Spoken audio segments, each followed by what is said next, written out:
અને આ તમામની વચ્ચે હાલ એક વધુ મહત્વના સમાચાર વકફ બોર્ડને લઈને સામે આવી રહ્યા છે। વકફ બિલના સમર્થનમાં ચાલી રહેલા ઝુંબેશના મામલે આ એક મહત્વના સમાચાર। ગાંધીનગર વકફ બોર્ડની કચેરી ખાતે QR સ્ટીકર લગાવવામાં આવ્યા છે। ત્યારે કચેરી પર QR સ્ટીકર લગાવાયા। VHP અને બજરંગ દળ દ્વારા આ સ્ટીકર લગાવવામાં આવ્યા છે। ગાંધીનગર કચેરી ખાતે આ સ્ટીકર લગાવાયા। હિન્દુઓની પચાવી પાડેલી જમીન પાછી મેળવવા માટે માંગણી કરવામાં આવી છે।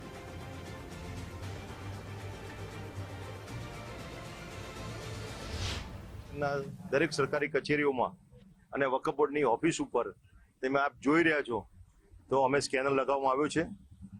વકફ બોર્ડ જે સમગ્ર ગુજરાતમાં છે એ દેશ વિરોધી છે, હિન્દુ વિરોધી છે અને વકફ બોર્ડે જે જમીનો અને હિન્દુઓની જગ્યા કબજામાં લીધી છે એ સરકારે તાત્કાલિક ધોરણે એને કબજો લેવો જોઈએ અને વકફ બોર્ડની તમામ ઓફિસો બંધ કરવી જોઈએ અને ગુજરાતના ભારતમાં હિન્દુ વિરોધી તત્વો જે હોય અને વકફ બોર્ડ જે નિયમો વિરુદ્ધ કામ કરી રહ્યું છે તો એ કાયદો રદ કરવો જોઈએ, તમામ ઓફિસોની જપ્ત કરવી જોઈએ અને જે સરકારી જમીન જે પચાવી લીધી છે એને પણ સરકારે તાત્કાલિક ધોરણમાં એને કબજો લેવો જોઈએ અને અમારી માંગણી છે કે આનો અમલ તાત્કાલિક ધોરણે થાય।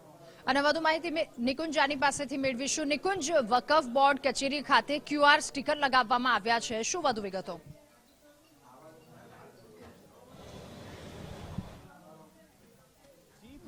જે ચર્ચા પૂરા દેશની અંદર થઈ રહી છે વકફ બિલને લઈને, આ વકફ બિલના સમર્થનમાં વકફ બોર્ડની કચેરીમાં જ વિશ્વ હિન્દુ પરિષદ અને બજરંગ દળ તરફથી તેના સમર્થનમાં એક QR સ્ટીકર લગાવવામાં આવ્યું છે કે જેમાં મતદાન કરીને વકફ બિલના સમર્થનની અંદર લોકો જે છે તે પોતાનો અભિપ્રાય આપી શકે।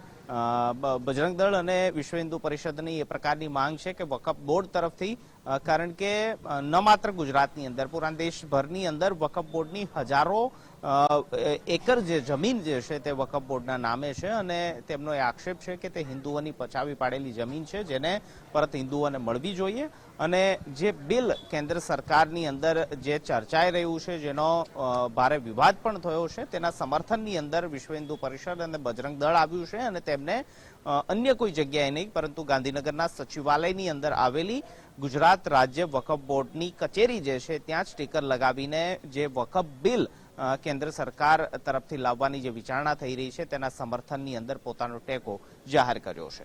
જી નિકુંજ, આભાર આપનો તમામ વિગતો સાથે જોડાવા બદલ।